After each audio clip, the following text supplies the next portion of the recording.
right, good afternoon, guys. It's Jeremy with the Hospital PT here. Following up on my last video that was over 30 minutes long, and hoping to make a shorter video today that highlights the process of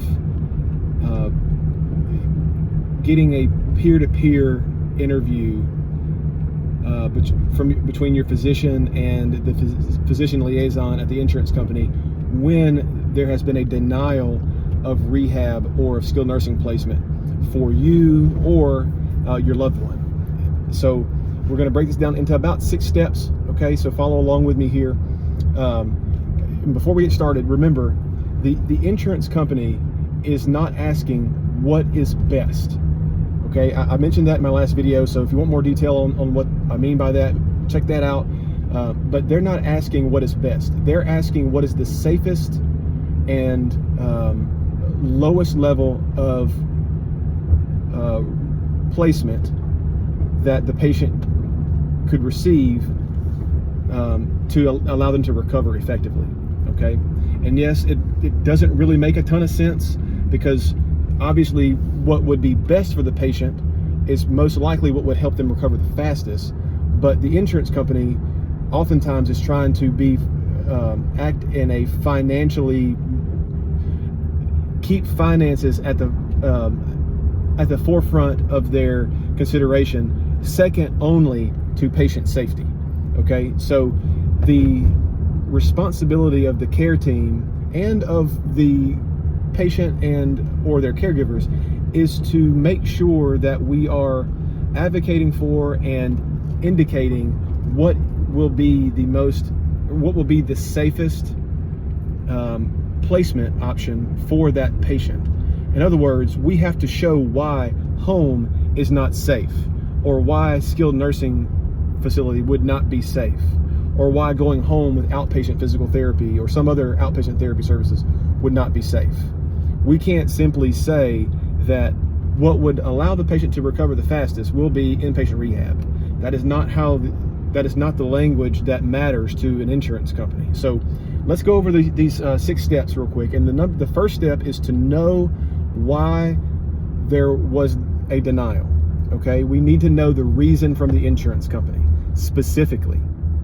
Okay, the more specific the reason, the easier it is to speak to that from a documentation standpoint on behalf of the care team. Okay, so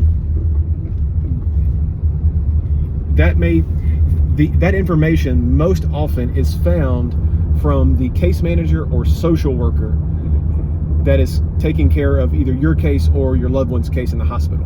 Okay, when there's a denial, the social worker and or case manager should be able to tell you the specific reason as to why the insurance denied placement at a given facility, and you want to get that reason written in hand. Okay, or know what that reason is, so that you can advocate for correcting, clearing up that misunderstanding.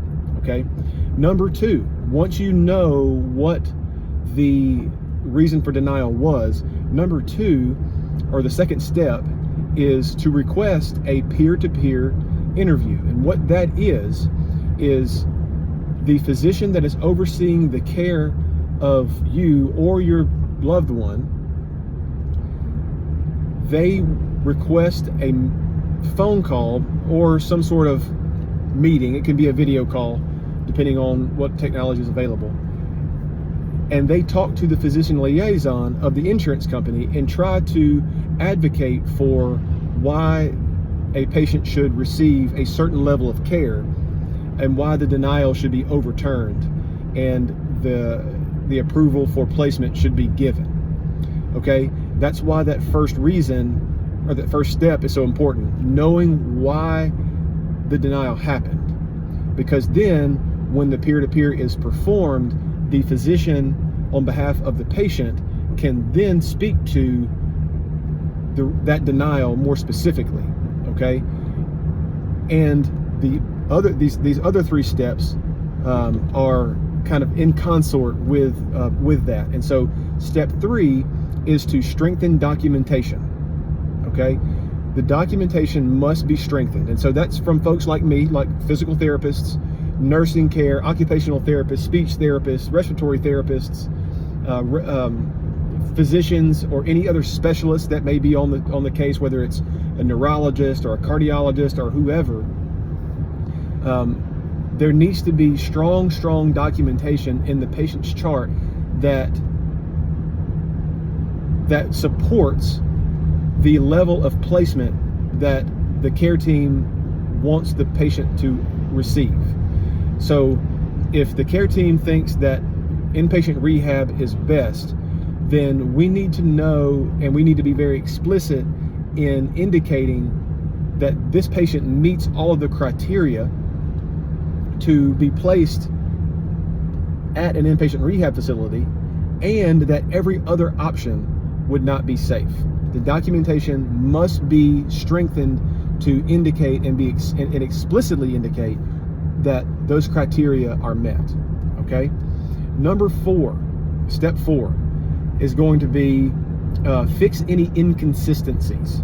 Okay, fix inconsistencies, and what I mean by that is, if the physician that is taking care of the patient or overseeing the patient's care in the hospital, the hospitalist, so to speak, says that, patient doing well today, and that may be that's a very general statement, and that physician may be saying, in general, the patient feels better. Okay, well, the insurance company could say, oh, they're doing better in all of the ways, when the physical therapy documentation may say, hey, the patient subjectively reports feeling better today. They're not in pain, or they feel like they have more energy, or what have you. However, they still need a significant amount of physical assistance to complete basic mobility tasks. Well, there's a discrepancy between what the physician has said, albeit very general, in that the patient feels well, and and what the physical therapy or rehab team is saying. And they are indicating that while the patient feels better, they are still having issues moving around. And those inconsistencies need to be rectified so that the insurance company doesn't have the leeway to read into, quote unquote, doing well. They can't read into that anything that makes it sound like the patient should not be approved for inpatient rehab or skilled nursing facility or something like that. Okay. Step 5 is to know how to speak the language of insurance companies. Okay. Insurance companies use language that is linked to risk and safety. Okay. Risk and safety. So, for instance, patient requires assistance for transfers. Okay, that's good, but how much assistance? What transfers? And how does that correlate to their safety to function alone?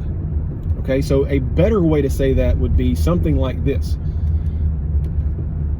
The patient requires maximum assistance from the physical therapist to complete supine to sit and sit to stand transfers, indicating that they are unsafe to mobilize alone without incurring significant safety risks in doing so.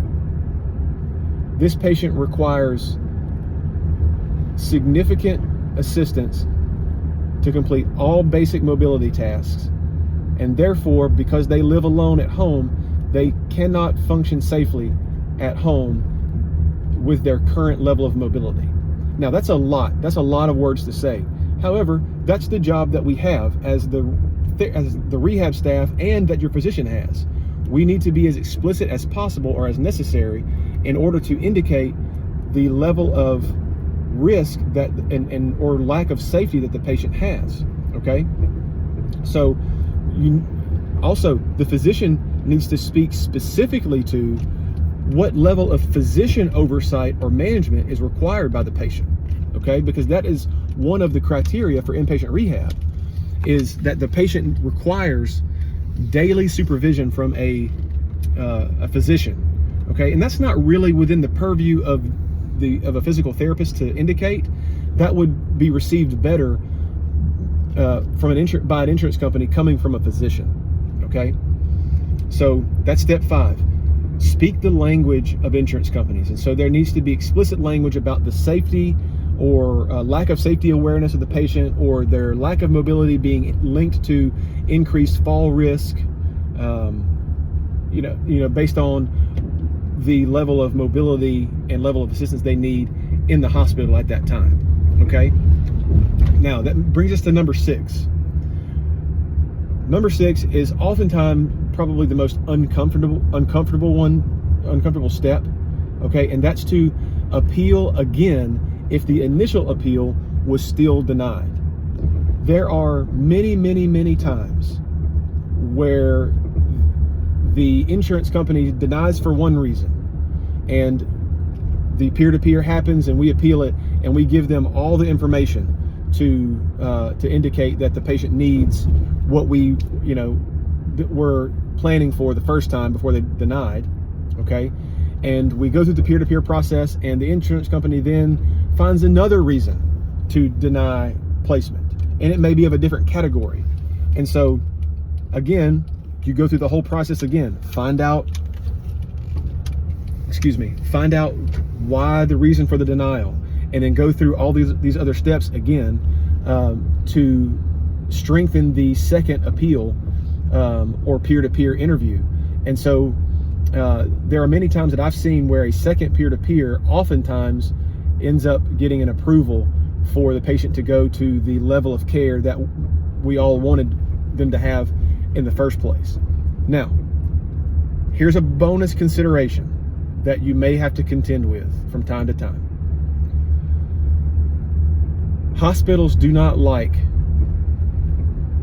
peer-to-peer interviews, especially not 2. So you may run into a little bit of pushback if you advocate for yourself or your loved one to have a second peer-to-peer, because that increases the time that the patient stays in the hospital. And there is a risk for staying in the hospital longer than you need to. However, there's also a risk for going home too soon when you don't need to, or when there's a significant risk in doing so.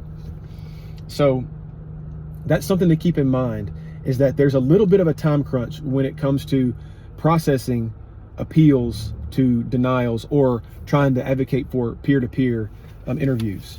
But like I'm so fond of saying, these are people's lives that we're dealing with. Okay, if the care team feels strongly that the patient needs to go to an inpatient rehab facility, then that care team needs to be willing to do what it takes and alter what needs to be altered, or improve what needs to be improved, in order to give that patient the best chance of getting the approval that they need. Okay, so that's the bottom line, guys. And here's the thing: insurance companies, again, I'm going to say this, I said this at the beginning of the video, but I'll say it again. Insurance companies are not asking what is best. Okay, they need to know what is the safest place for that patient to discharge to. If their documentation leaves room for interpretation that home may be okay, then that's what the insurance company will advocate for. If the documentation indicates that the only safe option is inpatient rehab, the majority of the time that request will be approved. So keep that in your back pocket. I hope that helps. If you've had to walk through that process before and weren't equipped with that, I'm sorry, because that's not widely known knowledge. Okay, I'll secede that. To be honest with you, I didn't know that until I worked in a hospital, to be honest. So trying to get it out there so that you guys know that there are options. The first no is not final. The second no is not final, and you do have recourse against your insurance company if they choose to deny rehab placement or skilled nursing placement when you're being told by your care team that is what needs to happen. Okay, and it can be scary when you have the physician and the care team saying, hey, they don't need to go home, they need to go to rehab, and then your insurance company saying, well, we're not gonna, no, we're denying rehab placement because they don't meet the criteria. Well, there's a mismatch there that needs to be rectified, and it's the care team's responsibility to rectify it. And hopefully I've given you some tools today to be able to advocate better for yourself or for your patient, and hopefully in hopes to speak to and achieve consistency across the documentation and across the rest of the care team, so that you or your loved one can get to rehab if that's what is deemed best. So stay tuned for the next video, guys. It'll be coming to you soon, probably later part of this week, and I'll talk to you then. See you then. Leave a comment, and if I can help you in any way, comment denied if you've ever been denied rehab. How about that? I'd like to get a handle on, or see kind of across a broader range of folks than just where I work, how many people have experienced denial from their insurance company when they've tried to get to rehab and have kind of had to walk through this process without having the tools to deal with it. So if you've ever been denied rehab when you thought you needed it, or you thought your loved one needed it, leave a comment. And if you have any questions about what you could have done differently, leave me a comment and leave me a few details, and I'll try to speak to them and see what could have been done in retrospect. Or if you are currently in the hospital and trying to fight a denial, then certainly leave me a comment, and maybe I can help you walk through that process at your facility if there isn't anyone there that's already helping you. So take care, and we'll see you soon.